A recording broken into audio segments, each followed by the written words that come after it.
Yeah, so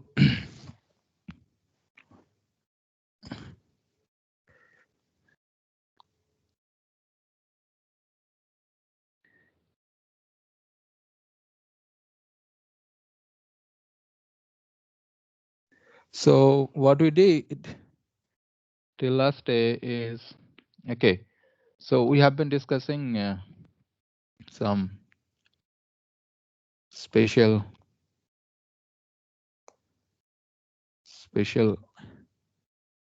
discrete time, or just discrete time, or you can say just discrete random variables,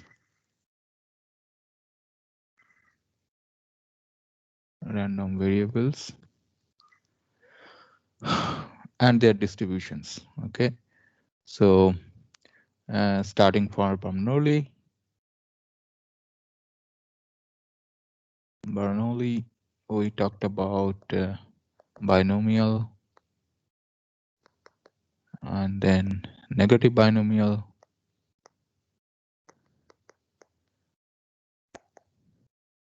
or this is also called Pascal.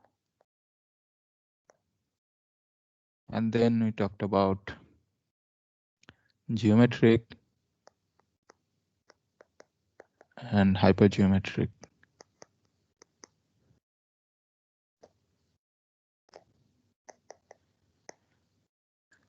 So these are the distributions we talked about, and today we'll talk about one more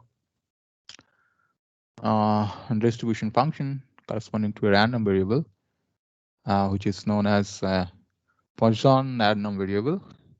But before we do that, as I said last day, that we need to talk about one more measure, and after that I'll be talking about a new probability distribution function.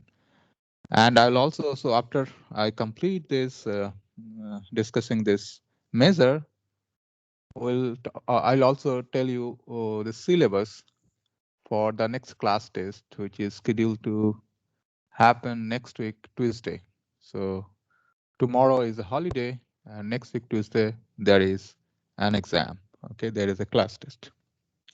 Okay, I'll talk about the syllabus of that class test also. So first, let us begin with a new measure for random variable, and which is known as percentile.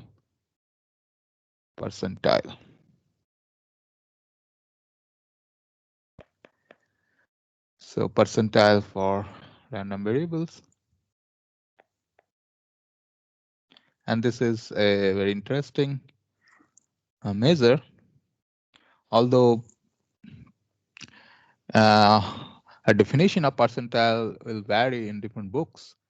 Okay, and this is, I mean, it is not, I mean, not a uniform distribution for, I mean, not a uniform definition for all the books. So, okay, we talked about uniform distribution here also. Let me just write it down. Uniform. Okay, so yeah, so I'll give you a definition, I think, which is much more accepted by the community. So let me define what is called percentile of the probability distribution associated with a random variable. So this is the definition. The pth percentile of a random variable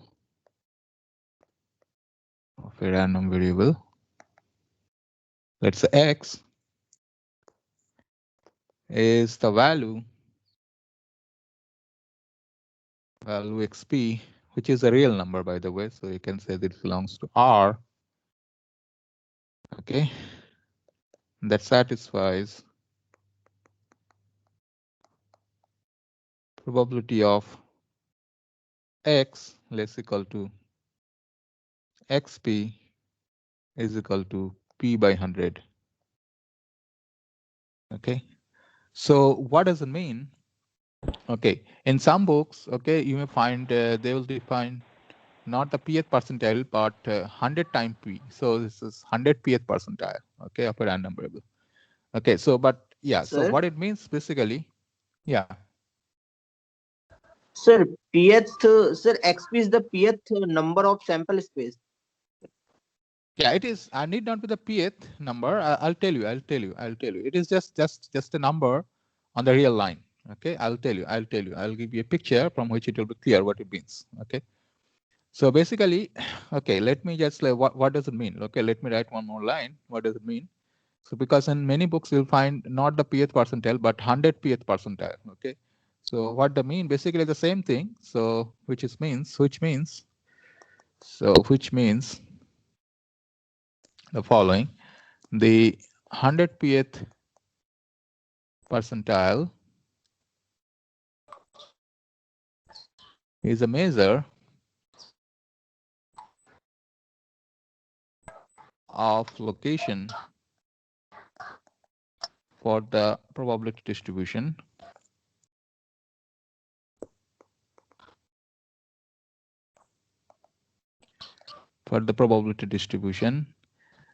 in a sense that xp divides the distribution, okay, into two parts. Okay, one having probability mass or probability density, whatever it is, probability mass p, and the other part, and the other having probability mass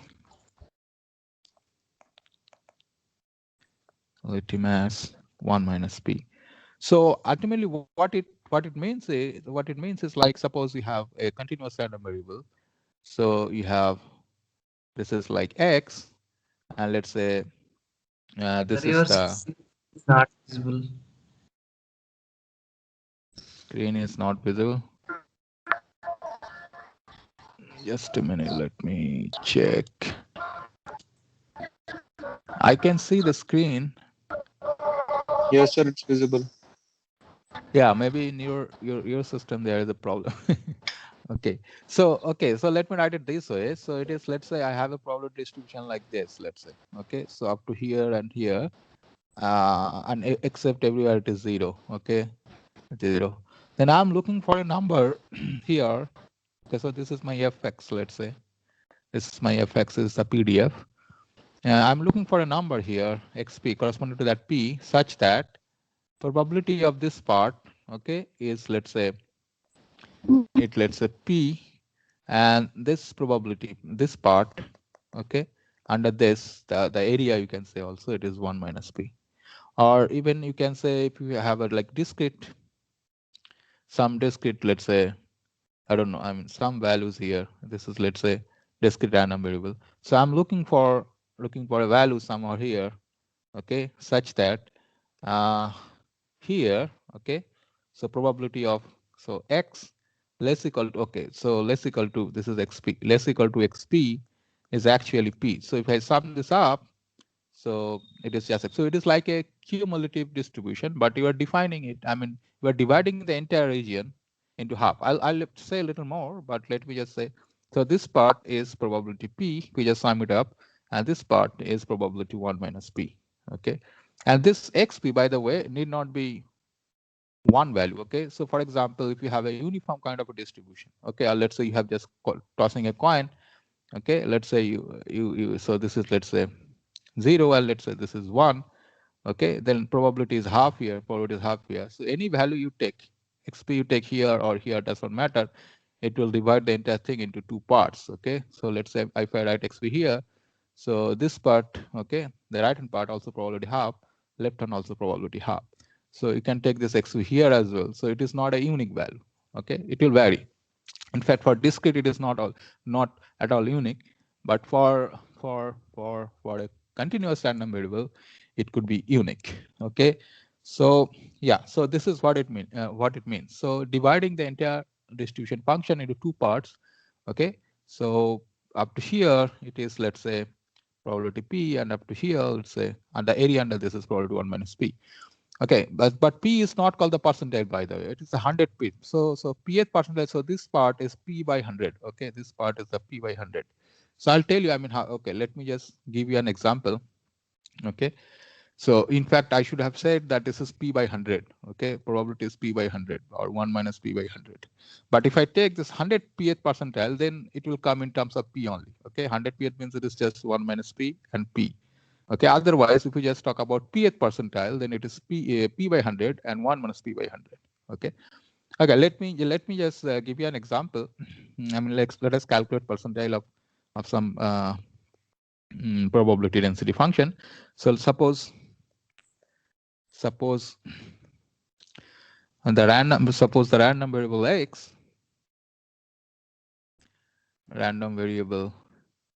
x has the density function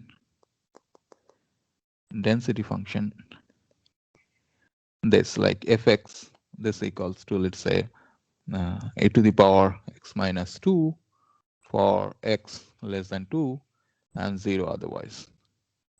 And the question is what is the 75th percentile of x. Okay, this is the question. So according to my definition, so I'll use the definition here. So definition is this. Okay, so I have to find the value xp, okay, which I don't know. So then, using the definition,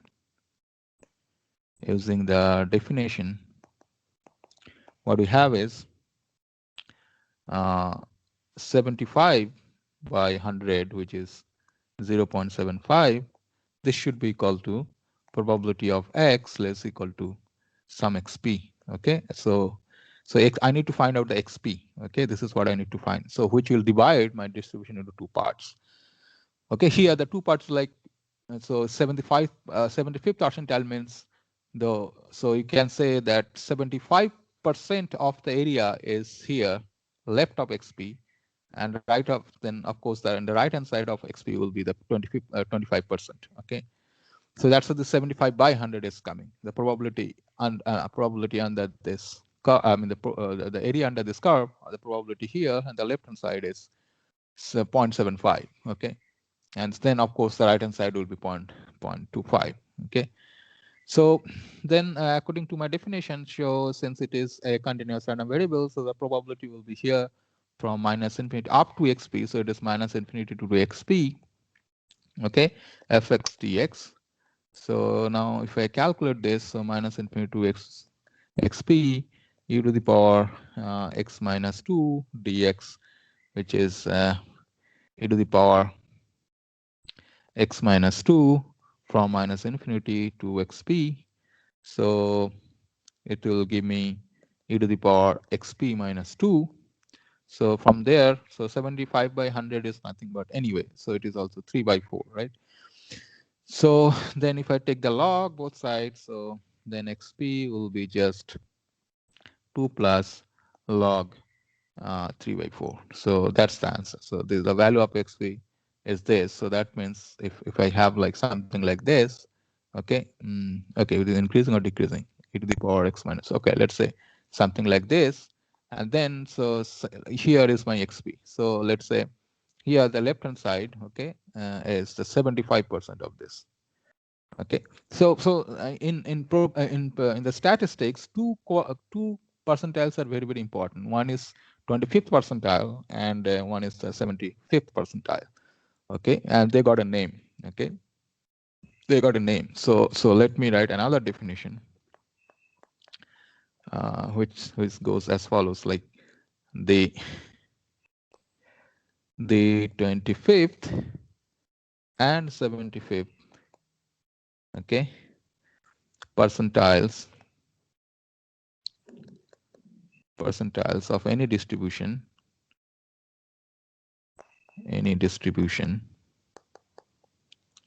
okay, are called the first and the third quartile, respectively, quartiles respectively. So what it means is, suppose I have a nice symmetric distribution like this. Let's say I have something like this. So let's say my distribution is like this nice distribution. Okay. So then this is, of course, suppose we may assume that this will divide this into two parts. Okay. So this is the point where for such that it will divide this into two parts. And then this may be considered as the first quartile. So first quartile also denoted as Q1. So this point is also the first quartile. Okay. This is the first quartile.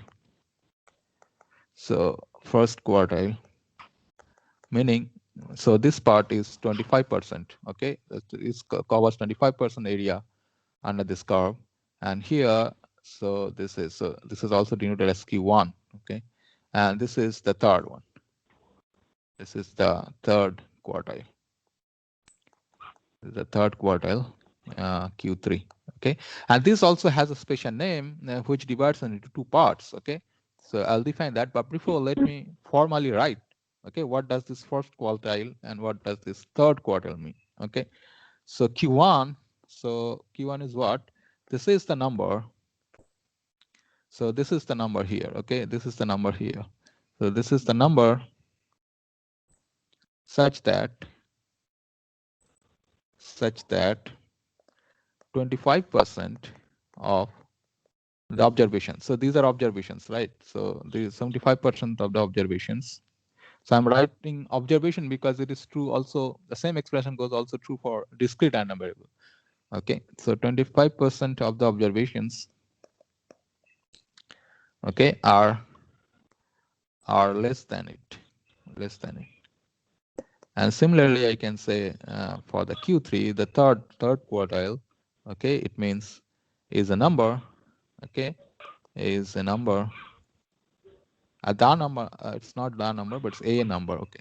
So because it can have many values, like we have seen in the picture for the distribution case, when you have uniform distribution kind of a thing, then you can have many values, okay. If you consider discrete random variable, it will take discrete values, okay, and you can always have many numbers for the same percentile.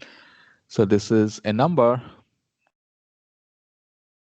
This is a number such that 75% observations, 75% observations are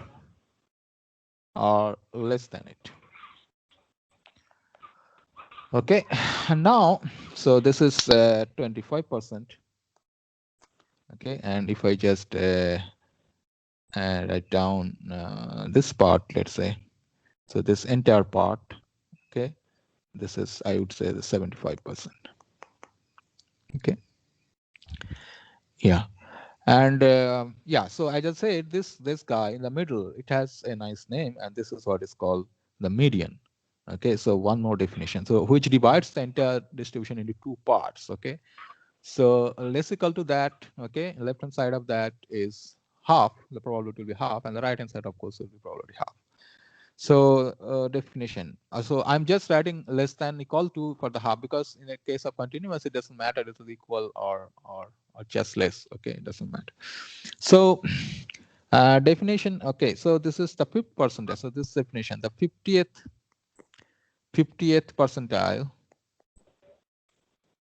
percentile. Okay, of any distribution.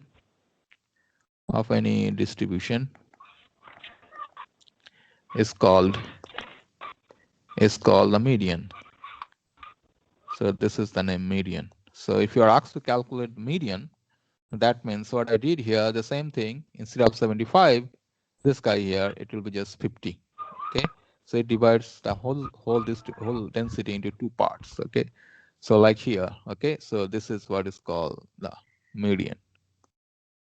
So 50% of the area is left of it, and rest is in the right of it.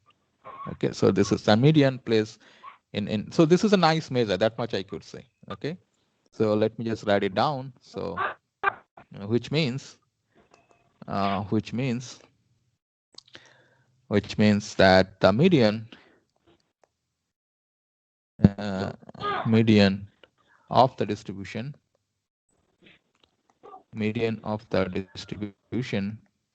there is some noise, I think. Just a minute. Somebody's microphone is on, but anyway. So yeah, so it divides. Okay, it divides the probability. It divides the probability mass, for the mass or density into two equal parts.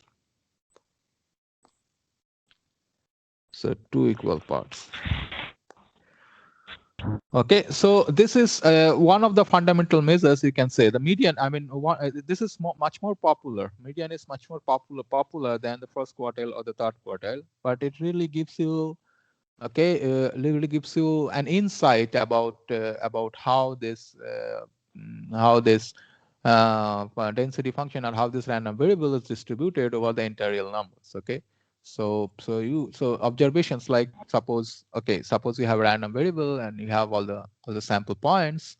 Okay, corresponding to that you are defining a random variable. So basically, so this is your, okay, let me draw the picture again here. So this is all the sample points. Okay, and you are associating so real numbers. So here let's say 0, and these are, let's say this. So you can associate some real number with this. Okay, let's say, yeah, it can have the same value also. So these are the real numbers. So this is in a discrete situation. Let's say you have here, you have somewhere here. Okay, it is measuring something. Okay, so as we always said, this is the random variable x. Okay, so this is kind of a measurement. Okay, measurement. So this is kind of a measurement, okay, and you are getting some value, okay, like if you throw a die, then you get one of this 1 to up to 6, okay. So yeah, or if you get head and tail, so you get head or tails, okay. So corresponding to head there is a number, corresponding to tail there is a number, okay. So but this need not be a one function, so there can be multiple sample points, like we have seen examples where if you just roll two dice, then let's say I want to measure the sum of the outcomes, okay, then two different outcomes, okay, like 1 3 and let's say 2 2. So in two dice, like in one, the first one occurs and the second one 3 occurs. So 1 plus 3 is 4, and if the first one it is 2 and the second one also is 2 plus 2 is 4. So you are assigning the random variable to the same value 4 corresponding to two different, okay, possible sample points. Okay, so this is always possible. Now the question is how it is distributed. So what are the values it is speaking, the random value speaking are taking, okay, from the interior number. So I have to find a number, let's say here, such that left of it has some probability and right of it has some probability, okay. And if it divides the probability into half, okay, half is less than equal to this and the rest is bigger equal to it, then I'll say, okay, this is my median, okay, this is a median. In fact, so yeah, so in fact, so we'll talk about it. So in a, let's say in a normal like situation, normal distribution, this is not called normal distribution, we'll talk about it. So it's a bell shape kind of a curve, which is very nice. Okay, so this part will always be the median, let's say, because it is, let's say, half. This is symmetric, okay, and this part is the half. It's symmetric around this. Okay, so this is the median in that case.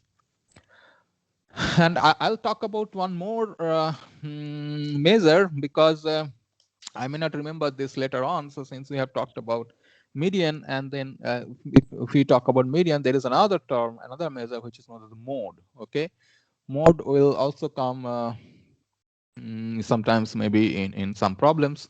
Okay, so this is another measure, and which is defined for a continuous random variable. Okay, so okay, let me just define it here. Okay, definition, another measure, let's say another measure. So what happens is, okay, so suppose you have a distribution like this, distribution like this.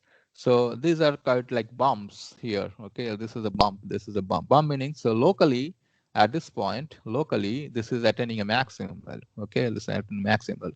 So these are called the modes. Okay, this is, let's say, a mode, and this is a mode. So basically the mode is, so there can be many modes, okay, in a density function. So a mode of the distribution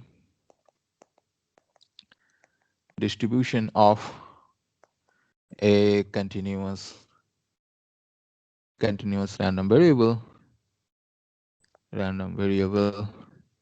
x is the value, okay, value of x, small x, okay, where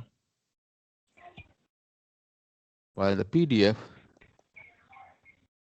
attains a relative or a local maximum. So a relative or local maximum. So from your math 1, you know how to calculate. So once this fx is given to you, let's say this is my PDF, some function is given to you, then your job will be to find out, okay, what are the modes, okay, and mode is very important in many practical situation, in a hardware kind of a situation, okay, like where you are doing some kind of a measurement, okay, in an industry, and then the modes are very, very important because those are the bumps you need to take care of, something like that. So modes, I mean, this mode was actually is very, very, industrial, I would say, or very, very, this is something that people, engineers would use frequently, the modes of a PDF. Okay. Yeah. So that means if what it means, let's say, let me just write what it means. Okay. It's like if you have a mode of a random variable. So what does it mean? X so is one of those, is, let's say, one of the most probable value, something like this. If you want to discretize this, so we want to think about like this is a kind of like probability of that this, although individual probability is 0, but it's kind of this, there is a bump, okay, so around that area locally, okay, so this is most probable kind of a thing, okay, so the most probable values, okay, so I should not this yeah, one of the most probable, not exactly one, but nearby it is the most probable, I would say. Yeah, probable values, okay, and of course there can be infinitely many modes, okay, so because depending on the curve, so if there are a lot of bumps, okay, in a probability distribution, let's say you have like this kind of a bump and it goes on, okay, so then there are a lot of bumps, so these are all modes. So in fact, so and a PDF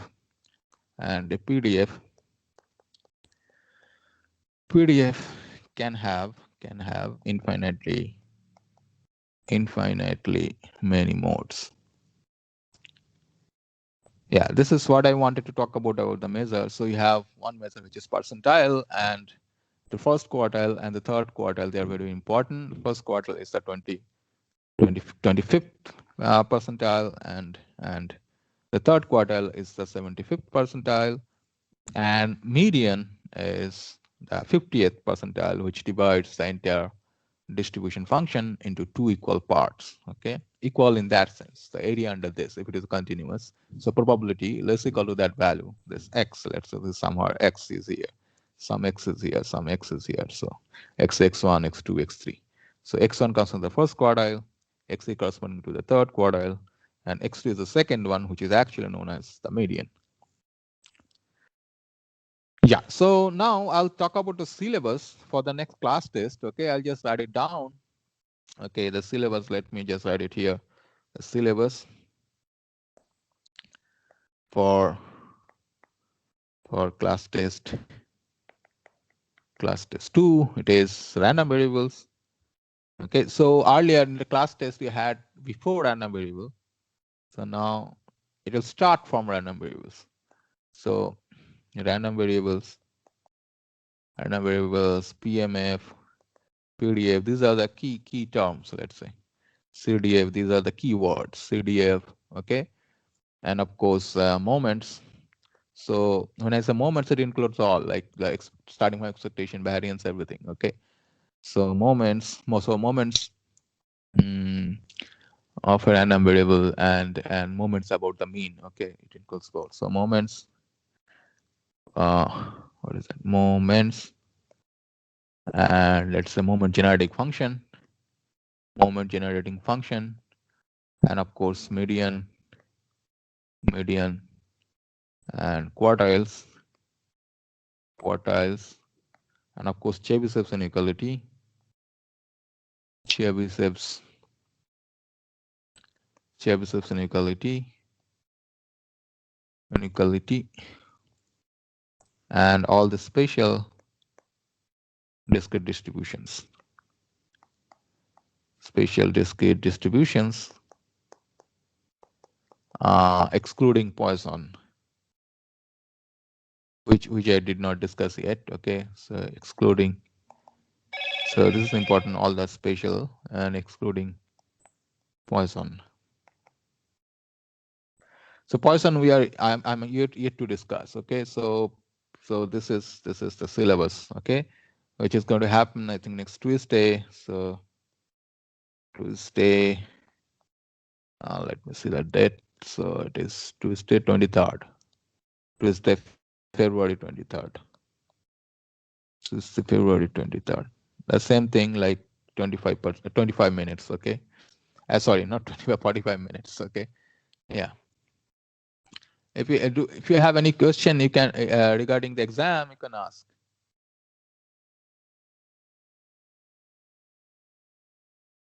Okay, somebody is writing, please allow navigation, sir. Okay, so we talked about it, but I don't think it is possible. What is happening is, I mean, I should not say this, but I mean, let me give you a situation. What happened last semester, let's say. I mean, we came to know from different sources, let's say. I mean, I should not tell. Should not say this, but let me just tell you. Okay, so because let me be a little frank. So, suppose there are 10 questions. Okay, and let's say 10 students. Okay, 10 students decide that each of them will solve only one problem.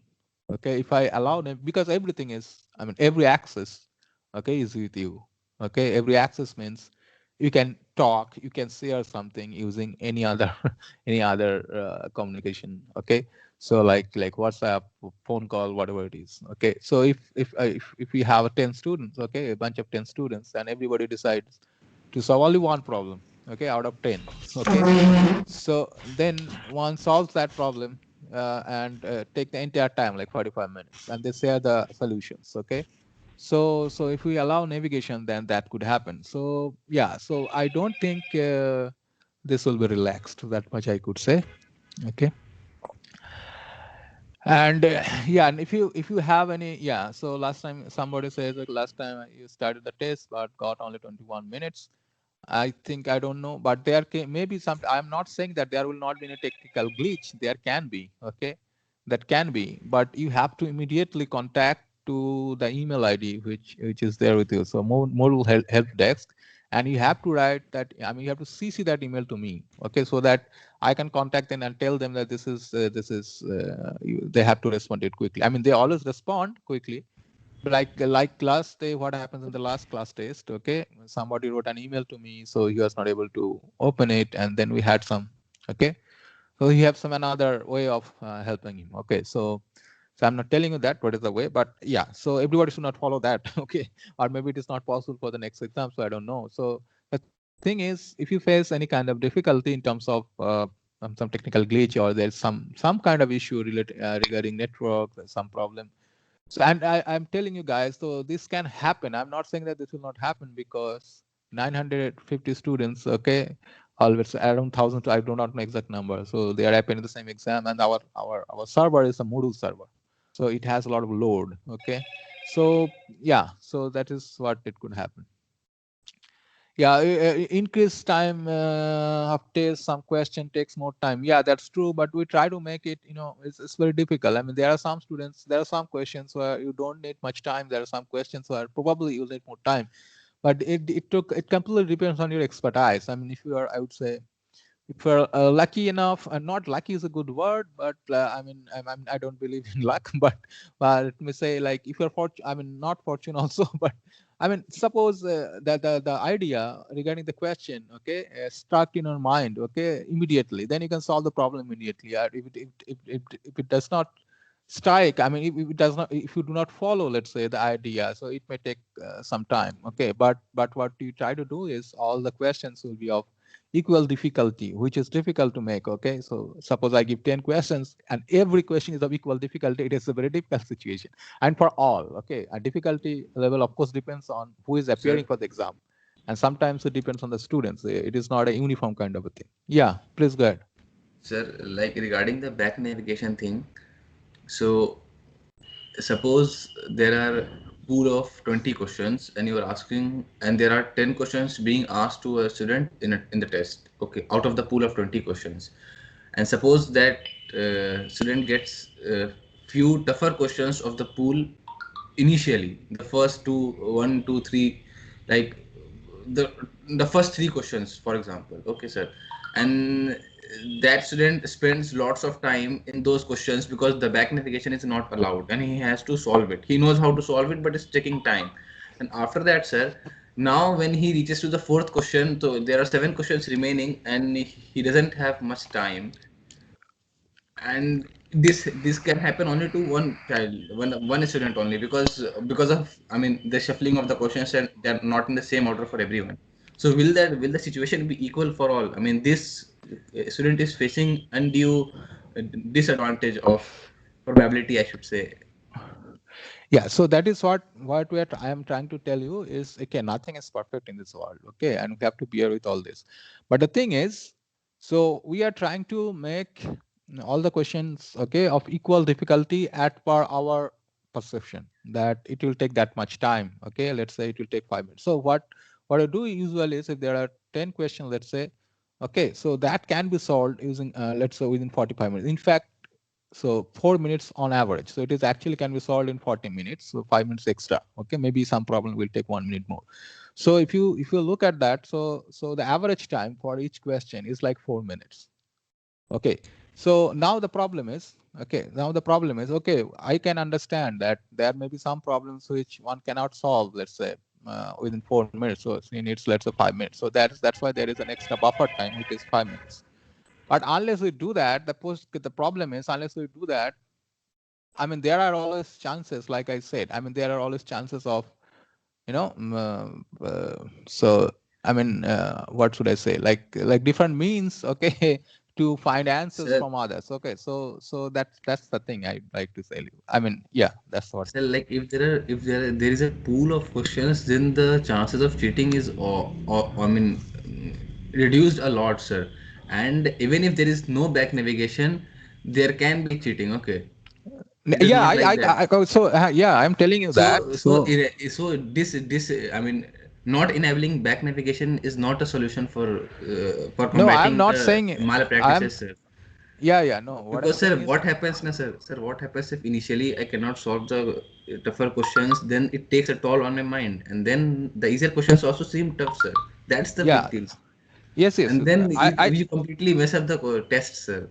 yeah, I understand there could be some problem like this. I mean, I completely understand this, but what you wanted to follow, I mean, this is what is decided, okay, by all the teachers, okay, that I think there would not be any like you cannot go back forth and forth for all the questions. Okay, Like, so every sir, question we was can do of one equal thing, sir. difficulty. We can do one thing. Like in a question, you can change the numerical values. Okay, you have a No, pool there of are some questions and then change the no, numerical no, values and then allow back navigation. Then that will be no, difficult. I mean, if you are, I no. mean, The if you thing want to is, curb the malpractices, sir. the thing is that we have always like multiple sets of questions, but we cannot make like 900 multiple. Okay, for one particular question, 900 variants of questions. Okay, that is also a difficult thing to do. Okay, for each student there will be one question. I mean, So, and there are 10 questions, let's say. So I don't think like what we decided is like that is what we will follow, and you have to probably bear with it. Yeah, go ahead. so I'm if you are yeah. not allowing back navigation, you can at least do one thing, that uh, arrange the questions in like increasing order of difficulty or the time it will take to solve those, so that we will know in advance that we have to give less time to the questions coming before, and so that we can save some time for the upcoming questions, like that, if you can do that. Yeah. So I mean, I mean, there can be discussion for hours on this issue because this is a very debatable issue. Okay, but let me tell you this: the difficulty level is very deep. I mean, it depends on who is appearing in the exam and how much is prepared and how are the questions coming. Okay, I No, sir. completely take. So at So least we know that the time it will take to solve this question, at least that is we can approximate at least that, not difficulty level exactly, but the time it will take to solve that question. At least yeah, like we can approximate that this will take some less time and this will take some more time. yeah, that is what I said. Like approximately it will take 4 minutes. So this is what I said. I mean, at per our judgment, each question will take. So that is how we prepare the questions. So that okay, approximately let's say one question will take 4 minutes, whatever the question is. Okay, but of course it depends on the student. That is true. But the thing is, yeah. So I mean, what to do? I mean, this is what we thought we'll follow. Yeah. So and you have to bear with it probably because we cannot help it. So I mean, we don't understand like, yeah, so like what is the difficulty level for you and for another student, it is not uniform. Okay, like whatever I feel difficult, let's say you may not feel the same thing difficult. Okay, so there is always that issue. So yeah, so it is not uniform. I'm saying that it is not biased. I'm saying it is biased, and this is what the policy people have decided. So I mean, this is what it is. I mean, what I could say more, much more. I mean, we can have a lot more discussion. Okay, you can give some point. I completely understand from your viewpoint. Okay, that I completely understand. But the thing is, we have to make it work, right? So yeah. So in that case, yeah. So what should we do? So yeah, that is true. I mean, this is, and the next thing is we are having multiple choice or maybe a numerical value. Okay, that reduces the difficulty level already. Like we cannot ask any theoretical question. That is first thing. Second thing is we cannot have this multiple parts in a question because one question we cannot make it like 4 marks or 6 marks. We have to make everything uniform. Okay, so there are other difficulties as well. Okay, so yeah, so Sir, this is what, yeah. sir, can you ask objective questions, sir? Every time Objective. fill in the blanks, increase the load, sir. No, the problem is, okay, so there is another problem. Okay, so the problem is, okay, the thing is, we want also you to compute something. Okay, and the thing is, objective questions. Okay, so so the thing is, I mean, it is all appearing because of this. It is not a very standard examination. There is no bar like we have to follow this. Okay, so somehow we are maintaining this. Okay, I mean, and the thing is, okay, there cannot be any descriptive type question, for example. That's a difficult thing. Okay, so I mean, we cannot. I mean, I'm saying this. I'm saying this. I think one day before also I said this. Exam does not judge your merit, but the thing is, this is the best way we have. I mean, we have no other way to do it right now in this situation. So we cannot also help it much. So what is decided with all the teachers is, I mean, we can have many discussions for many hours. Okay, but the thing is, if I want to reach to a conclusion, we have to stick to something. And I know, so this is biased. Okay, we cannot reach to a thing like which will be accepted for all. Okay, it never. Okay, if you have a community, it never like it will be accepted by all. But we have to reach to a certain point where we have to accept, even if we disagree.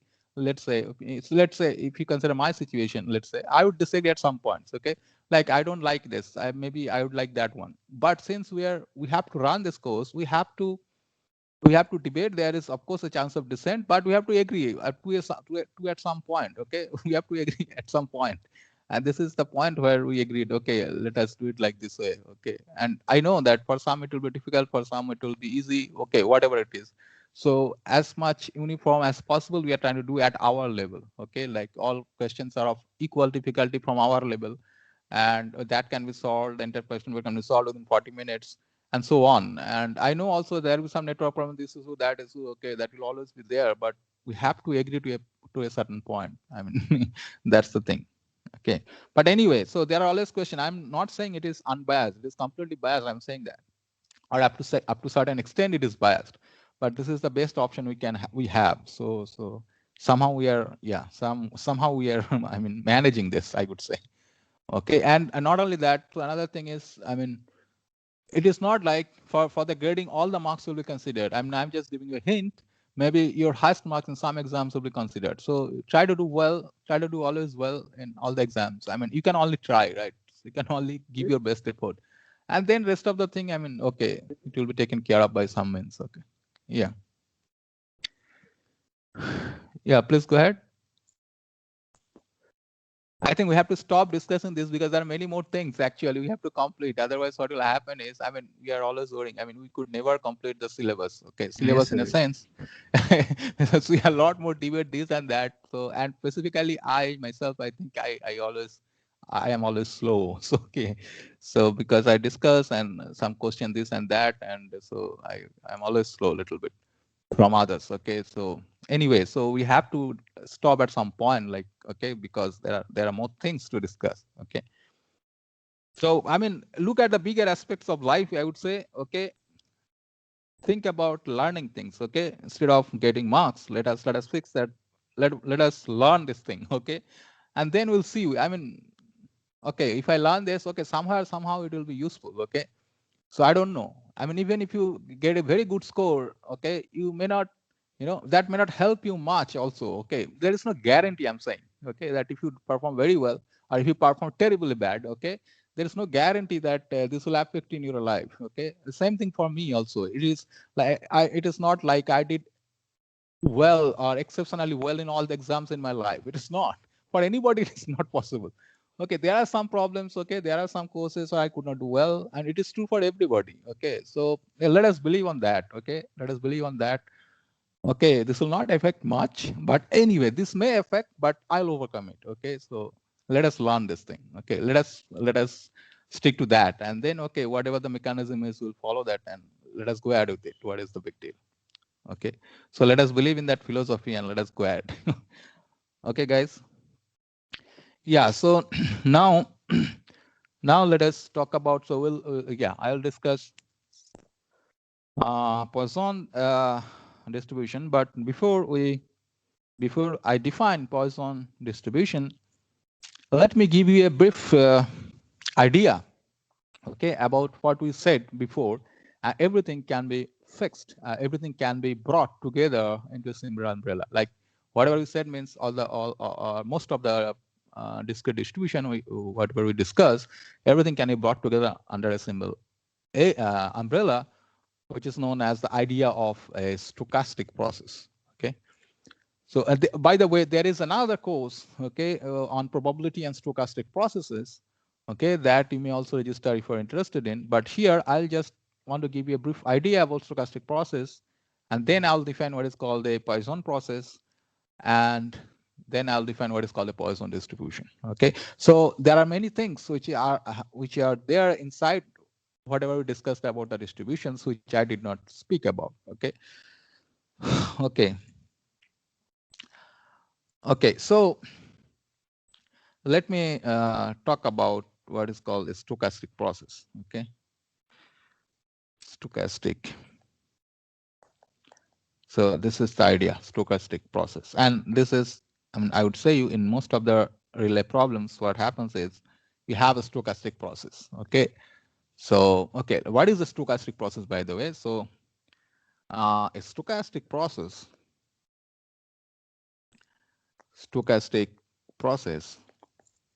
When I say it is stochastic, it means it is not deterministic, by the way. Okay, a stochastic process is a mathematical model.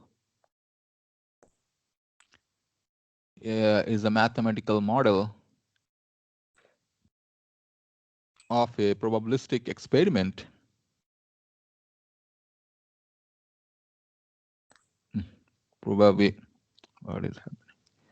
Probabilistic experiment that evolves. Okay, that evolves in time and generate a sequence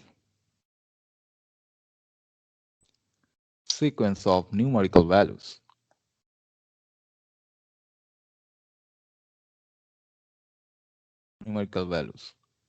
Okay, for example, let me give you an example, so then that will be very clear. For example, consider the following. One is, let's say, okay, so suppose you have a machine and that is working, okay, and how many times it fails to work, okay, how many times it fails. So start from today. Let's say you want to inspect the machine, the working principle, or let's say the let's say the I mean how much good the machine is. Let's say suppose you buy anything, okay, let's say there is any machine like a freeze or like let's say something like a washing machine, whatever it is, there's like a car, okay, whatever you have, okay.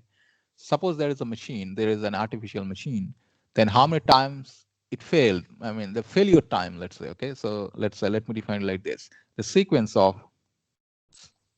so I'm observing a particular value, failure. First time it failed, okay, let's say after 2 months, and then maybe the next month, and maybe the next year, okay. So then the time span of the machine, okay, let's say, okay, or yeah, so the entire time span of the machine, let's say, okay, how many times it failed, okay. So yeah, so the sequence of, let's say, failure times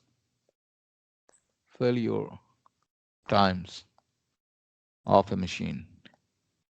So this is an example, okay. Another thing you can say, like, okay, so if you have a stock exchange kind of a situation, so there's a price for every bit of a company like that. So then the price stock, I mean the price, the money, okay, the price of the stock, okay, of a particular stock, okay, that may little high today, maybe low tomorrow, maybe again high today, you don't know, okay, but that varies with time also. So there is a time involved, okay. So I can say the sequence of, so the what is fixed, you see the sequence of, let's say, of daily prices of a stock, okay.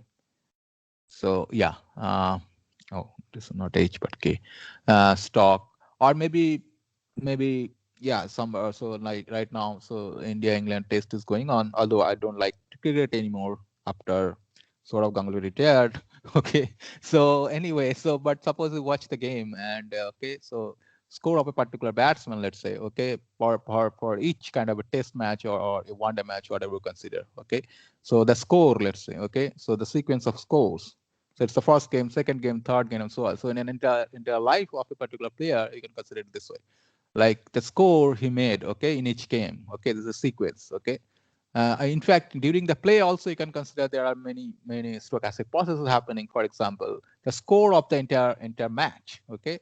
So let's say right now, let's say whatever the score is, okay, and then after 2 hours or after 1 hour or after 2 minutes, okay, there'll be another score, okay. So this is also changing, and this is changing with time. But see, there is a value, the numerical value is important here, okay. There is a numerical value which is actually changing, which is evolving with respect to time, okay. So the sequence of, let's say, scores in a cricket match, let's say,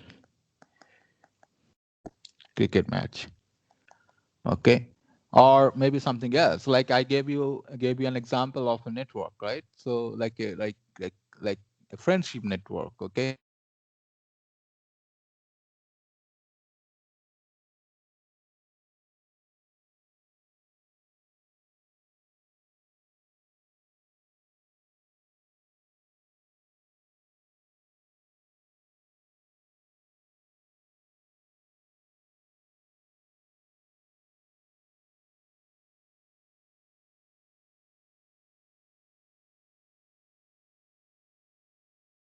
Okay, guys, I think my iPad got disconnected. Just a minute. Can you hear me now? Yes, sir. Oh, okay. Yes, Yes, sir. Yes, sir. sir. Okay, yes, thank you. Just a minute. Sir, can you upload all the lecture notes in Teams? Yeah, I can. Yeah. Okay, I didn't do it for a long time. Okay, I'll do that. Okay, maybe today I'll do that. Okay. Yeah. I mean, the problem is I tried sometimes, but in Microsoft Team, it doesn't work. I could not upload it. So yeah, that happened many a time. So anyway, so then I stopped because I am also uploading the lectures in the YouTube. So then I stopped uploading that, but maybe again, I'll try today. And what happens is whenever whenever it worked, it is in the midnight, after 12 or after 2 a.m. Okay, it works. I don't know. Maybe this is a problem with the machine. I don't know what is going on. But anyway, I'll try again. Okay, not a problem. Yeah, so the sequence of scores in a cricket match. Okay, or maybe I was talking about a friendship network between all of you. Okay, so let's say if I fix you, the number of friends you make each day, okay, or each minute, whatever. So time is some unit you have to consider. We'll talk about that, whether time is continuous or time is discrete. Okay, that's a very big issue to deal with. Okay, time is discrete or time is continuous, meaning you want to measure this within a minute or 2 minutes, 3 minutes, or a second, or a millisecond. What is it? Or an hour, or a day? What is it? What is, when I was saying we are getting a sequence of numerical values, what is a unit of the time? Okay, we'll talk about that. But let us fix that with some particular unit of time. Let's say it's second or day, whatever it is. Okay, there is a time associated with it, or maybe it could be month. Okay, so for example, suppose I can give you an idea of, okay, let me just write it down. The sequence of, so the sequence of let's say, okay, because of number of friends, okay, number of friends, so this will vary with time. Okay, and so for example, okay, how many accidents happen? Train accident or bus accident, okay, each day or each month. Okay, you can see that, okay, that can also be treated as a stochastic process, because this is also uncertain. I don't know whether today there will be accident, okay, let's say in a particular road or in a particular traffic. I don't know that. Okay, so that also can be considered. We'll talk about that. This example I'll come back again later, because that is a very nice example. Why? Because of the fact that probability of happening of an accident is very, very small. Okay, but you can have, okay, you can have many cars or many traffic or much traffic, or let's say you can have a huge traffic, and probability of accident is very less. And you can also count that for, you can have observations, okay, or measurements, okay, for a long time. Okay, that is also possible. Like for let's say consider a year, consider 10 years, okay, and you can do this process. So the sequence can be like, if you consider each day and if you consider a year, okay, so there's 365, okay, observations, or maybe if I consider 10 years, okay, so that will be chance 3650 days, let's say. Okay, that those many observation, and if I divide it into hours or minutes, so there will be many more. So I can increase the number of observations, okay? And the probability of occurrence of an accident is very, very small if you consider it a minute, okay? Okay, so yeah, so stochastic process is something like which is evolving, okay? There is an outcome, there is a numerical value, okay? And this value is evolving, okay? So ultimately, if I want to talk about formally mathematically, what is the stochastic process? Okay, this is I can say it informal way of saying it, that it is a probability model, or if it is a mathematical model of probabilistic experiment that evolves in time and generates a sequence of numerical values. But if I just consider that experiment, okay, or that what you are looking at, that particular thing as a random variable, and it is nothing but a sequence of random variables, okay? So each numerical value, in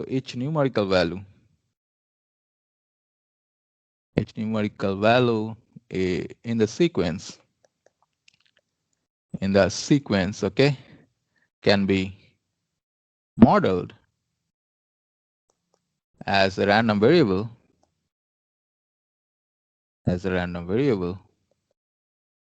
okay, and hence stochastic process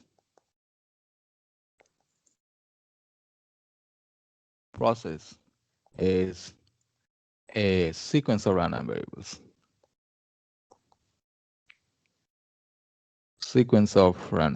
For example, you can, whatever the examples here I gave, you can consider they are all IID as well. IID meaning, okay, IID, sometimes we'll say IID random variables, a sequence of IID random variables. It means independent, sometimes, not all the time, okay? Independent and identically distributed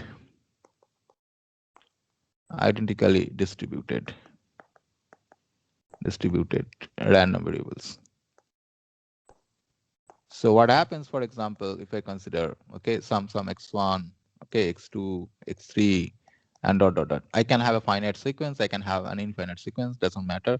But let's say this means the numerical value, let's means number of your friends, okay?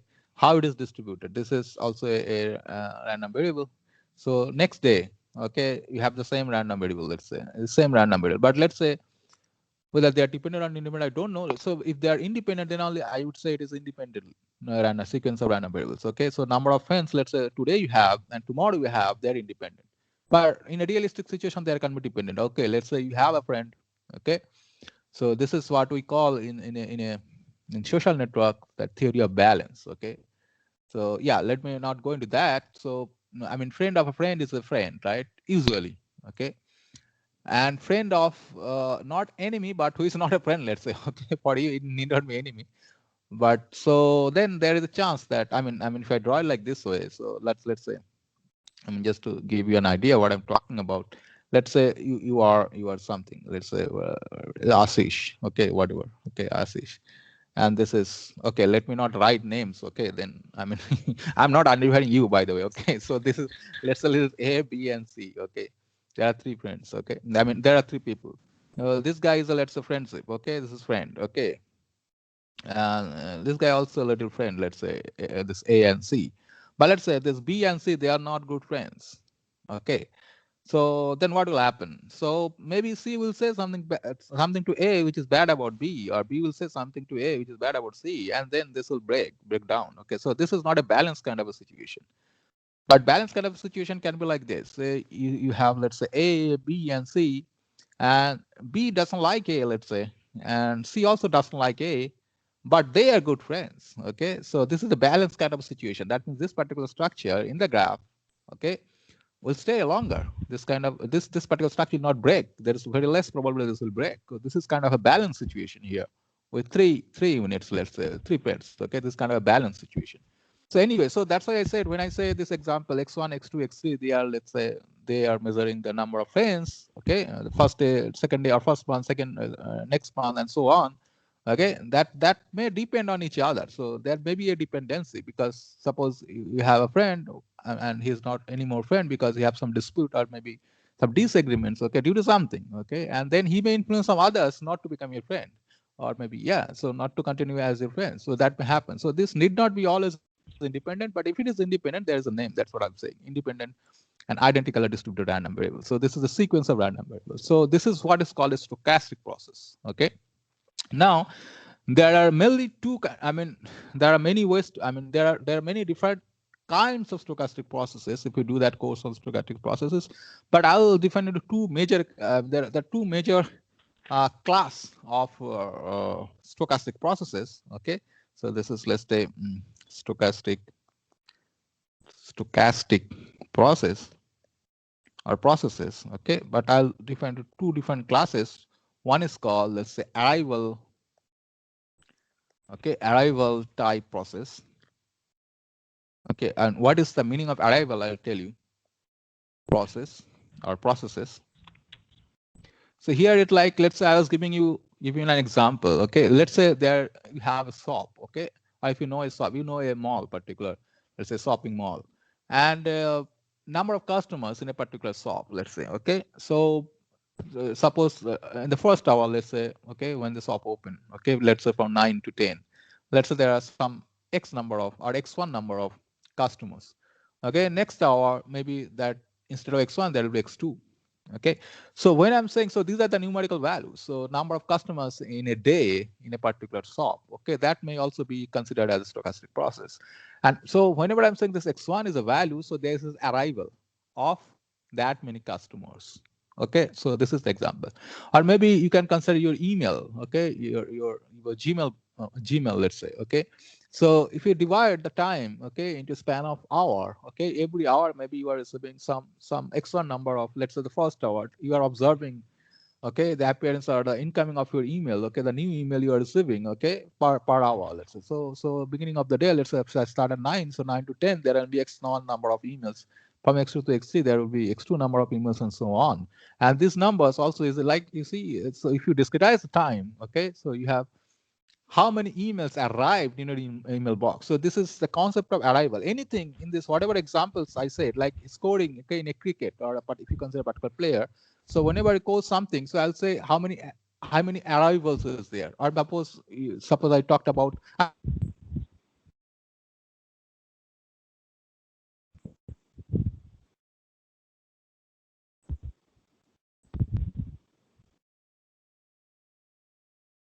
Sir, I think the left.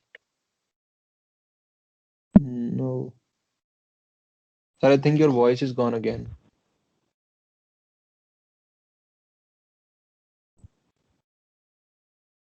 So you are muted.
Guys, can you hear me? Yes, sir. Yes, sir. Okay. Okay. Yes, There was no sir. electricity for some time, so internet got cut off. So, oh, just a minute. I need to fix this again.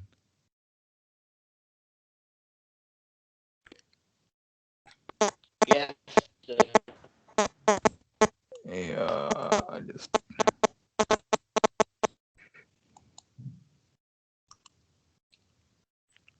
Okay. Now we are back. It seems everything is working. I don't know whether recording is stopped or not. So let me just check it. Oh no, it's working. Still, it is working. I don't know. Okay, so it seems it is working. The recording is working. I don't know, by the way.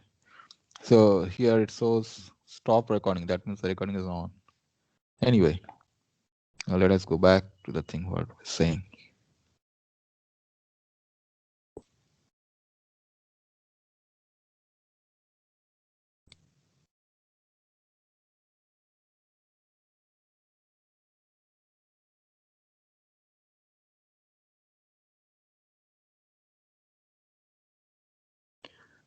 Okay, so we are talking about two major, let's say, classes of stochastic processes. One can be termed as arrival type process, okay, or arrival type processes.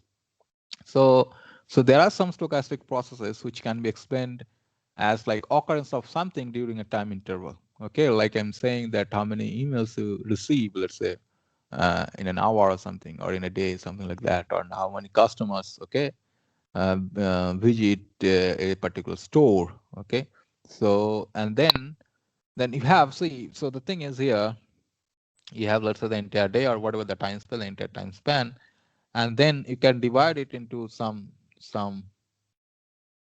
okay, you can discretize this domain. The continuous time, you are making it discrete, let's say, and then let's say each interval, it's like a unit of time. Okay, so first time, second time, so whatever the gap is. Okay, it could be minute, it could be hour, it could be day, doesn't matter, depending on the context. Okay, how many people arrive here, let's say, how many emails arrive, whether there is any arrival of any email or not. Or let's say I have during a day or during a month, let's say how many accidents, okay, are happening in a particular road, okay, each day, that one, or each hour. That is what I want to, I want to consider. So these are like arrival of an accident, arrival of an email, arrival of number of customers, and so on. So these are like arrival of something. So it can be explained as arrival of something, okay, that you are observing. Okay, so yeah, and then there is then the question will be, so in this particular time, okay, so then like inter arrival kind of a situation, like inter arrival time. So if you consider time here like a random variable, okay, for each of these, okay, let's say x1 here, x2 here, x3 here, they may be identically distributed like a coin toss or something. So yeah, so then how this interval times are distributed, okay, like here something appeared, okay, during the first hour of the day, then here some emails you get, here also you another particular time of the day you got an email or maybe two emails, whatever the number, and here, okay, so this interval time, like the first time it is happening, second time, and so on. Okay, so then there is a phenomena called inter arrival times. Okay, how the interval inter so inter, just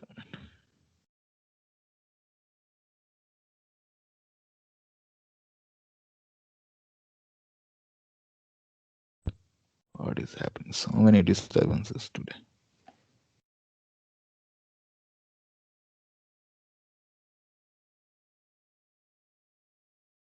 So how many inter arrival,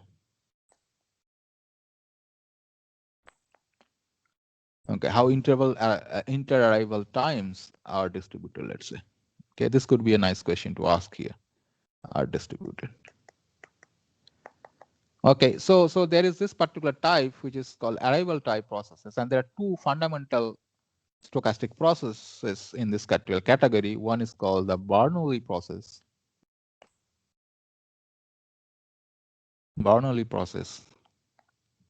and another one is called the Poisson process.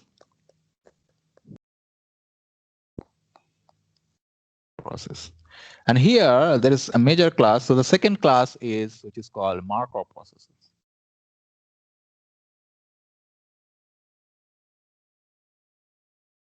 Markov process or Markov processes. Here there is a clear-cut dependency of future arrivals. Okay, or let me not put it in the arrival framework. So here is the outcomes. Okay, the x1, x2, xn. Okay, so there is a clear-cut dependence, but this dependency is not on the past values, but only on the current value.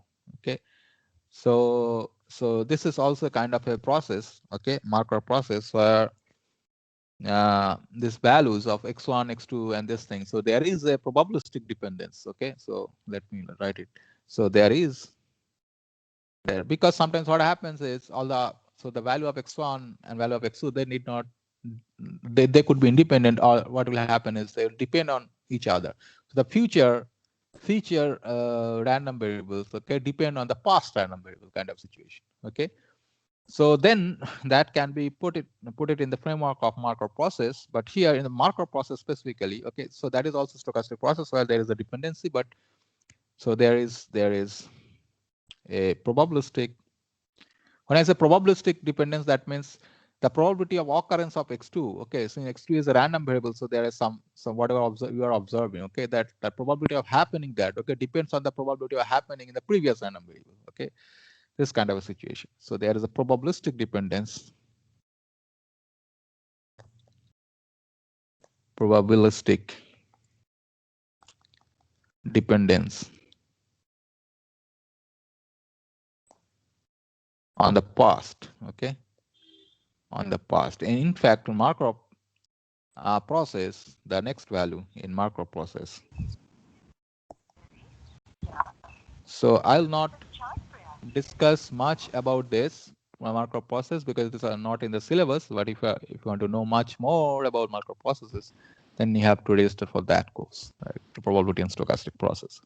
So in Markov process, the past values, okay, or the next value, okay, depends on okay, past values through the previous values, through the current value, meaning current value, meaning suppose we have this x1.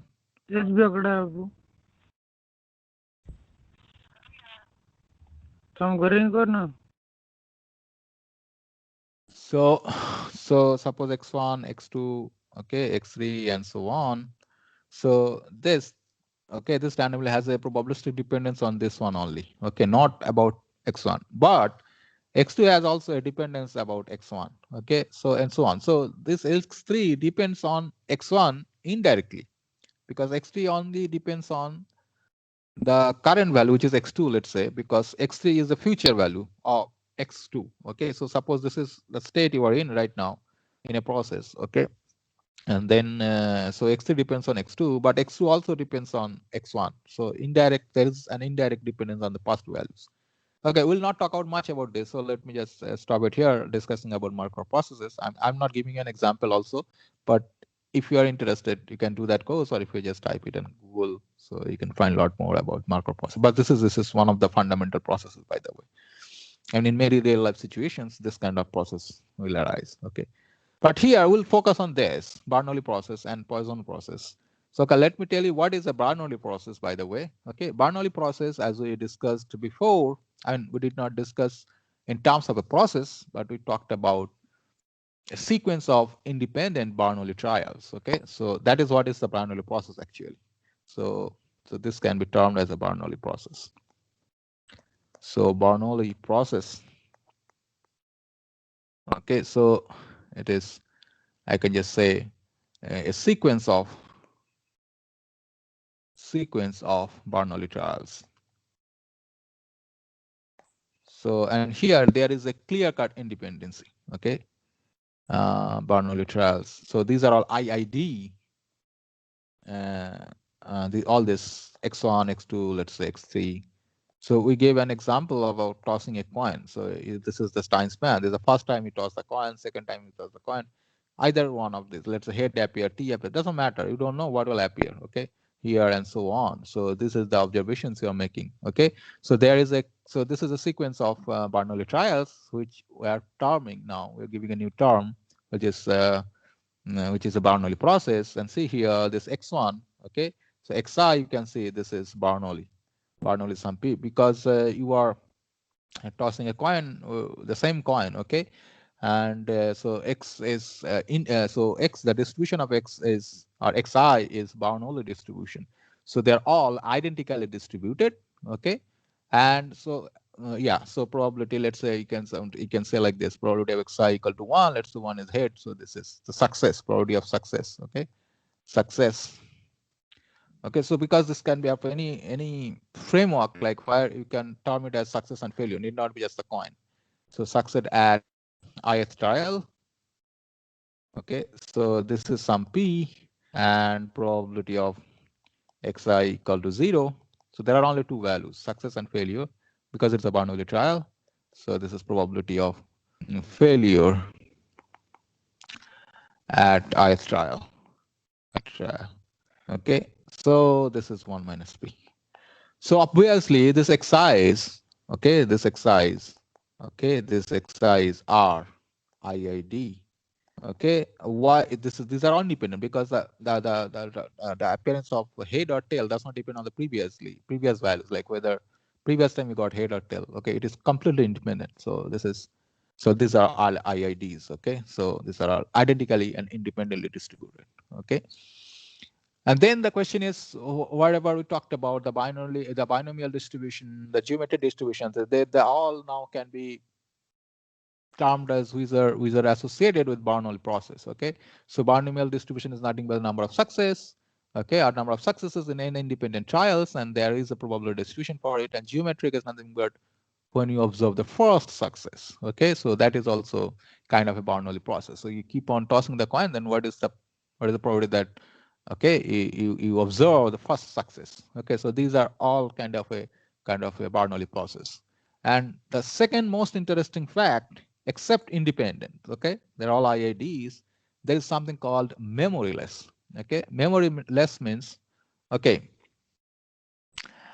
meaning whatever happened in the past trials, okay, that give you no information on the future trials.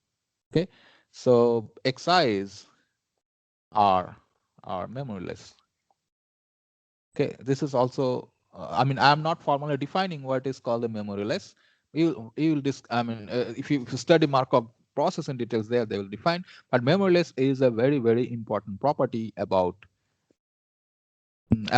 sequence of random variables, or about a stochastic process. Okay, in particular, when you talk about a communication channel, when you write, suppose you are drafting an email to send it to somebody, right? When you are writing a word, okay, or writing a message, okay, just writing the email, then the next word depends on the previous one. Okay, so the question is it a memoryless source? The source means who generates this message. You generate the message. So whether, if I consider the entire message where each individual word, okay, that depends on the previous ones or not. So whether the future occurrence depends on the previous occurrence and the previous word or not. The future word depends on the previous word or not. Okay, if it is not, so if the future, whatever you are doing in the future, what will occur in the future, okay, that is completely uncertain. So there is no influence of the past values. Okay, then I'll call this entire process is a memoryless process. Okay, but if there is a dependence, okay, then we'll call this as without memoryless. I mean, this is there is a memory. Okay, because the future values are the previous values. Okay, they give some information about, so information, quote unquote. Okay, so this is in generic sense. Okay, information about the previous value. So I'm not defining what is a memoryless property, but it is an interesting thing to observe that, okay, these random variables could be memoryless because the previous values, okay, do not carry any information about the future values. Okay, now let me define two random variables, okay, associated with the entire Bernoulli process. Okay, so my first random variable is, let me write it as yk. This is my notation. Let's say this I'm defining. So consider two new random variables. Whenever I say random variables for now, I mean, it just says that this is measuring something. Okay, it's measuring something. That's why I'm calling it a random variable. Okay, consider two new random variables. Okay, associated with Bernoulli process. So what is the Bernoulli process? Bernoulli process is a sequence of Bernoulli trials. Okay, and they're independent, they are memoryless. Bernoulli process. So my first random variable is, let me denote it as yk, because there is a dependence on the k. So this is a random variable yk, okay, which is associated with the Bernoulli process is the time of the kth success. That means kth arrival, you can also say like that. Okay, success. Okay, this is that yk. And let me define another random variable, let's say tk, that the kth interval time. That means you have, let's say, k minus 1 at success at some point, and then you have to wait for some time, okay, for next success to occur. So this is the interval time of the kth success. So let's say you are tossing the coin, okay, here, okay, some head appears, let's say, and then here tail appears, and then again head appears. So this is an interval time, okay.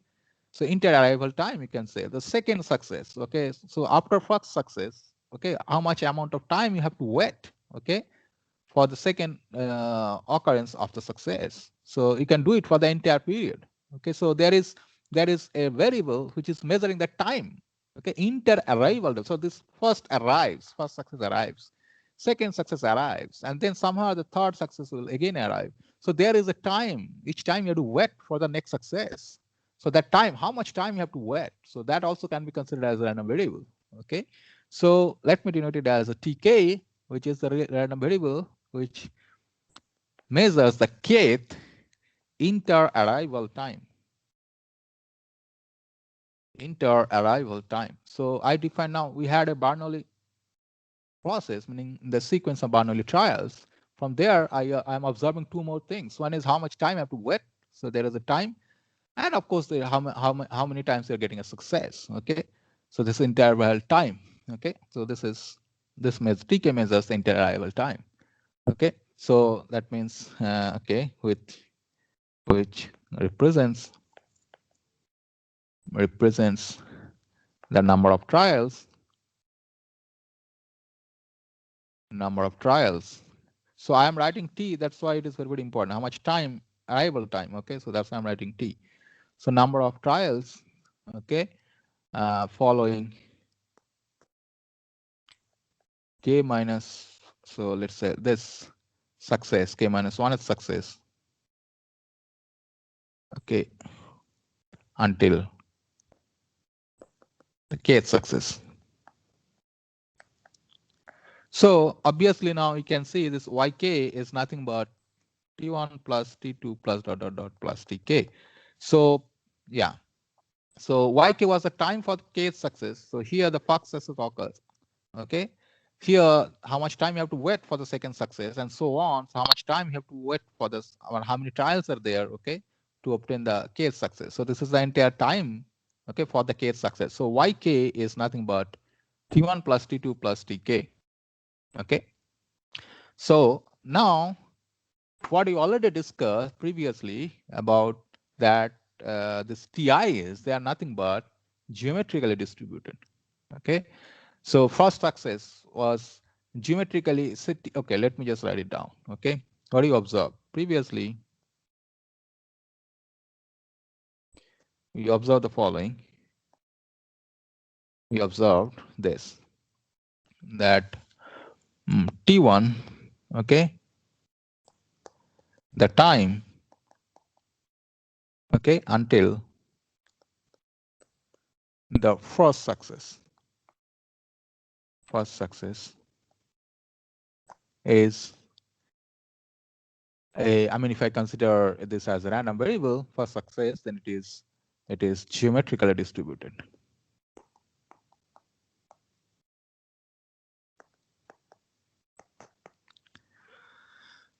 Okay.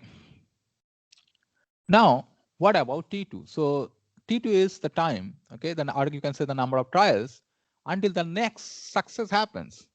So in this is, let's say, T2, so that the next success will happen. So after the first success happens, so again, how much time? This is talking about how much time, okay, you have to wait for the next success. That means for the first success after this. So that means T2 is also geometrically distributed, because T2 is T2 measures the second success, but it is actually first success after the first success of the entire process. So after this happened, the first success happened, what about the second success? So how much time you have to wait? That is again geometrically distributed, because your origin is now from here, and you are observing the next success. And geometric distribution nothing but talks about the first success. So T2 after T1, okay, after happening of T1, next first success is nothing but again geometrically distributed. Okay. So, and not only that, T2 is independent of T1. You don't know how much time you have to wait, how longer you have to wait for the occurrence of the next success. So T2, okay, this is also geometrically distributed.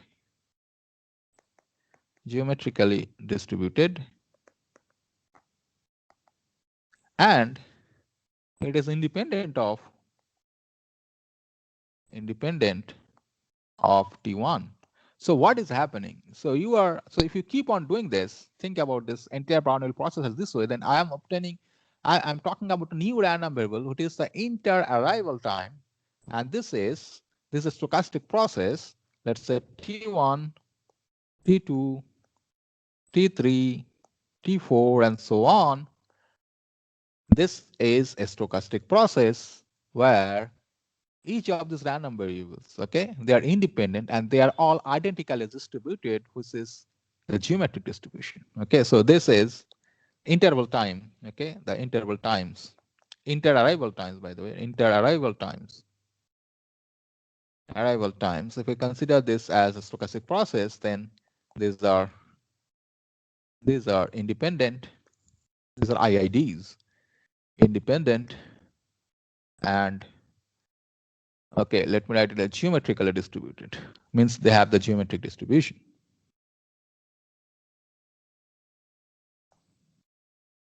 Distributed. Okay. So instead of calling the Bernoulli process, now remember how we introduced the Bernoulli process. Bernoulli process talked about, we defined it as a sequence of Bernoulli trials. But now I can give an alternative definition.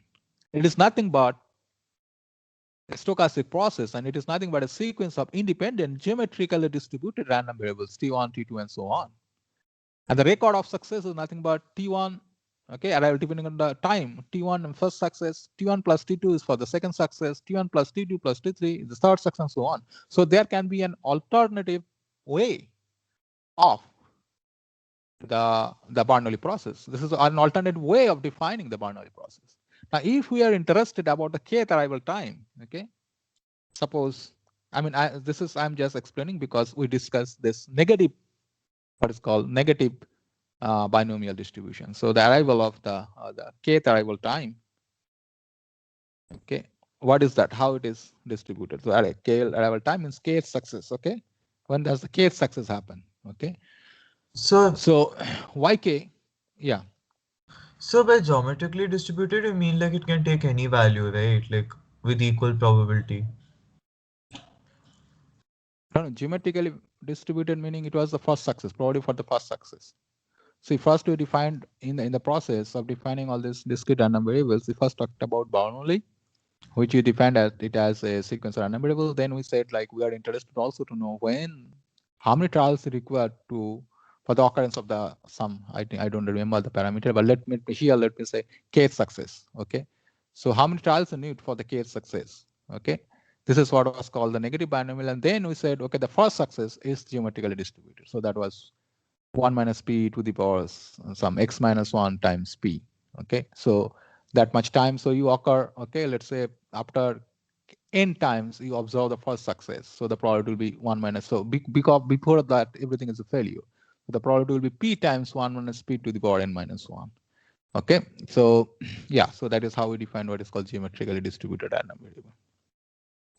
So here what I'm saying is the same thing, I'm going back because I said everything can be brought under a single umbrella. So all the distribution we talked about, okay, the geometric binomial, yeah, so negative binomial, this thing can be brought under a single umbrella in terms of a Bernoulli process. So I defined what is called binomial and geometric, I said, and now I'm talking about negative binomial. So if we are interested about the Kth arrival time, so which will be nothing but T1 plus, because this is the time, first success occur, this is the time, T1 plus T2 means the time for the second success. So yeah, so this much time you have to wait for the second success, T1 plus T2, and then T3 for the success as next success. So T1 plus, so if you have Kth success, That means in total it will be T1 plus T2 plus dot K. Okay, so where each, this is the kth arrival time, where okay, so or maybe which is a sum of independent identically distributed, okay, identically distributed random variables. Okay, so I'm just telling you variables, like how this negative also can be discussed, negative binomial also can be discussed like that. Okay, now see, what is the expectation of yk? The expectation of yk is nothing but expectation of t1 plus, because it is a linear function, expectation t2, and t1 t2 are nothing but geometrically distributed. Okay, and so if you remember, what is the mean, or what is the expectation of geometric distribution? What is that? Does anyone remember this? What is the expectation of geometric distribution?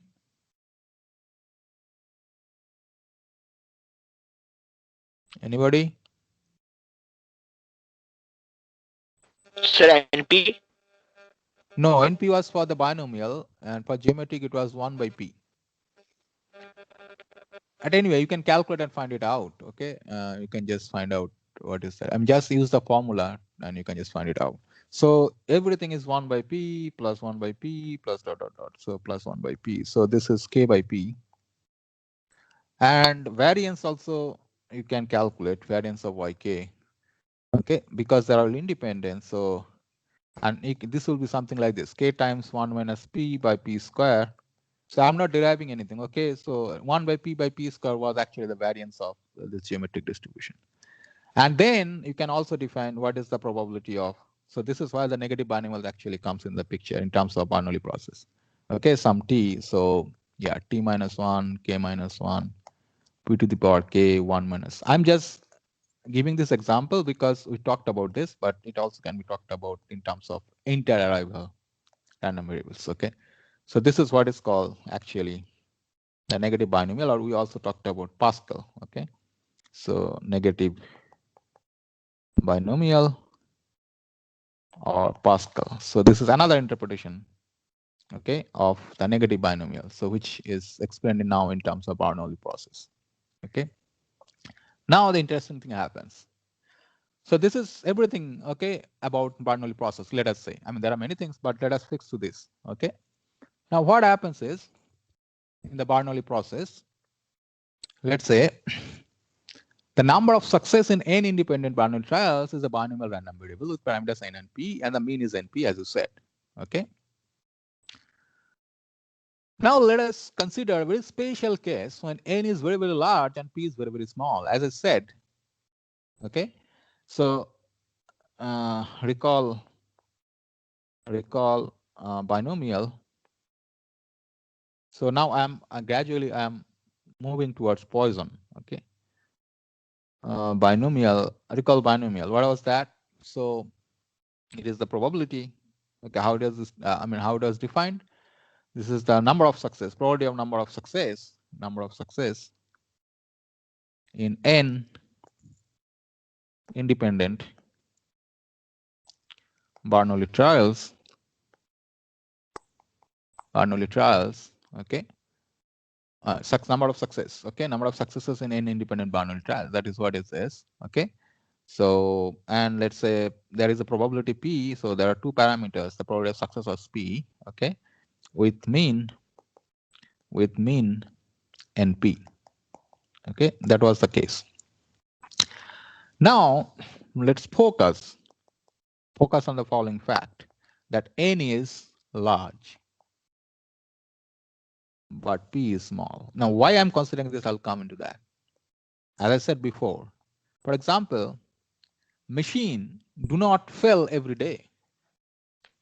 Okay, so that is a true fact. Like if you consider time as, let's say, a millisecond or a second or a minute, even an hour, even a day, okay, the occurrence of failure of a machine, its probability is very, very low. And maybe machine is running for years, okay, or maybe in a particular year, there only was one failure. Okay, so you observed only one failure, and if you consider time as seconds, day, months, okay, so this probability of failure is very, very small. Okay, but number of observations is very, very huge. Okay, depending on the scale of your time. So then this kind of a situation occurs that n is large, but p is small. Okay, or maybe accidents, road accident, okay, if some let's say some Airbus accidents, okay, the flight accidents, okay, train accidents, okay, it does not happen every day, every second, it does not happen like that. Okay, so there are situations in real life, okay, where p is very, very small and n is very, very large, and that's how everything works. Okay, so then we can say if that is the case, then n times p, the mean value of the binomial, it is a moderate value. It is some finite value, let's say, because n is high, p is small, so it is kind of a moderate value. Okay, it's not very high. Okay, this is kind of a moderate value for all n, let's say. Okay, because p is very, very small, let's say. So the mean is, it's a moderate value. Okay. So here, what is happening now? Meaning, I mean, what I'm trying to tell you is, if you discretize the time as millisecond, nanosecond, if so, this is, let's say, time. Okay, this is time. Now, what I was saying is probability is small. Okay, the probability can be very, very big if you take the span, let's say 10 years. Okay, in a 10-year, okay, situation, 10-year span, there can be multiple times. Okay, where the machine failed to perform. Okay, machine failed, and there may be multiple train accidents or maybe multiple bus accidents in a particular place. That could happen. But if you keep it small, if you are making, so if your time is becoming small, that means you are making the probability very, very small, probability of occurrence. Okay, and if you keep on decreasing, so see, now I am actually going from discrete to continuous time domain. So whenever I'm discretize this, so this is the entire philosophy. I am turning from discrete to continuous time. This is how it happens. Actually, initially, when you talked about discrete anomaly, this and that, so every time you say samples point is discrete, this is countable and it's uncountable and this and that. Okay, but here is a phenomenon which you can see how you can convert your discrete thing into continuous thing. Okay, like in terms of time. Okay, you measure in discrete time, and what it means when you say measure in continuous time. So what is the continuous anomaly? What is the discrete anomaly? So if your anomaly means you are measuring something, at that measuring that the gap when you are measuring that, okay, at particular instant, you are going to milliseconds, nanoseconds, and boiling down the time. Okay, so from discrete, I'm reaching to a continuous domain. So this is the philosophy here. What is going on? Okay. Yeah. So mathematically, what we are doing, n is growing when you are discretizing this. When you are when you are taking this gap, okay, the observations of your random variable, let's say, okay, if you are decreasing the time gap, okay, so you grow your n. So n is growing up, okay, and p is going down, going up, and so n is increasing, because if you discretize the time, okay, if you decrease the value of the time from day to hour to second to millisecond to nanosecond, if you're decreasing the time, okay, so you are making many more observations, because each moment of time, you're observing something. You're observing the value of the random variable. Okay, let's say number of accidents, the number of failures of a machine. So n is going up, or n is increasing, and the p, the probability of happening of that, okay, it is decreasing simultaneously. So p is going down. You can approximately say such that np is a constant value. And let us say, let me introduce a notation here. Let np is equal to lambda. So lambda is somehow, I can now consider it as something, okay, informally speaking, this is something like a parameter which is a rate, how it is happening, rate per second, something like that, because it is like a constant now. If p is if your p is really, really small, if the time gap is really, really small, okay, then this value will become kind of a constant, and it will give you something about the rate of arrival, okay, rate of arrival of something, okay. So I'll talk about that in much more, maybe in much more details because we are losing time now. Let me just define. So what is called the Poisson distribution. But the thing is, from binomial distribution, we are turning to a new distribution considering the time as continuous. Okay. So considering the time as continuous, because when binomial, NP can be any value depending on N and P, but here we are trying to make NP to be a constant value because we are increasing N and decreasing P. And then here is the, I would say, the Poisson distribution. Poisson distribution. This is how I'll define it. And then we'll define what is called the Poisson process maybe the next week because tomorrow is holiday. Okay. So let's say a random variable. Okay. Or let's say a Poisson random variable. A Poisson random variable. Random variable X with parameter lambda. Okay. Takes. Okay. Is given by just is the distribution. Okay. The distribution of the Poisson random variable X with parameter lambda is given by this. Okay, Fx, so this is the distribution, okay, is equal to, but this is a discrete distribution, by the way, e to the power minus lambda. But how we obtain that? If we keep n increasing, if we keep on increasing n and decreasing p, such that np is constant, this is how we got it. So there is, I mean, I could have just introduced what is the Poisson distribution, but I said this Poisson distribution, okay, comes from a very realistic situation. It comes from Bernoulli process, but in the Bernoulli process, that the time is discrete, the inter-arrival time, they're discrete. But here, you may assume that it is continuous because the time gap is really small. The probability is really small, probability of occurrence. Okay, so inter-arrival meaning arrival of something, and that time span is really small. So if you consider the number of customers which are coming to a store or a shop, okay, every millisecond, then everyone will find that there is a long gap. Okay, the probability of arrival of some number of, let's say one customer is really small. And whenever you're keeping that small time gap, we're increasing the number of observations as well. Okay, so let me say what is this. So lambda is playing a role. So here you have a meaning of lambda because I'm saying that this is a parameter. This is involved with the definition of Poisson distribution. This is lambda and lambda to the power x by factorial x. Okay, and this x could be equal to 0, 1, 2, and I'll give you also the expectation value of this. This will be lambda. Not only that, the variance of x is also lambda. And this is kind of a unique situation here where variance and expected value are same, but it has a meaning. Okay, you can ponder about, you can think about it. Okay, and I'll talk about this in much more detail. In fact, I'll mathematically prove how Poisson distribution can be obtained from binomial when n is increasing and p is decreasing, saying meaning np is a constant value, which is lambda. So if I fix np to be equal to lambda and n is increasing to infinity, p is going to 0, then the binomial distribution, we can, if I use those facts, then this will be found. So binomial distribution will be exactly equal to, or it will approximately be close to the Poisson distribution. Yeah.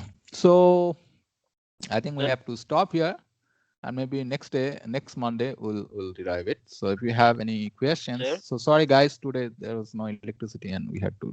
Yeah, please go ahead. If you have any question, please go ahead.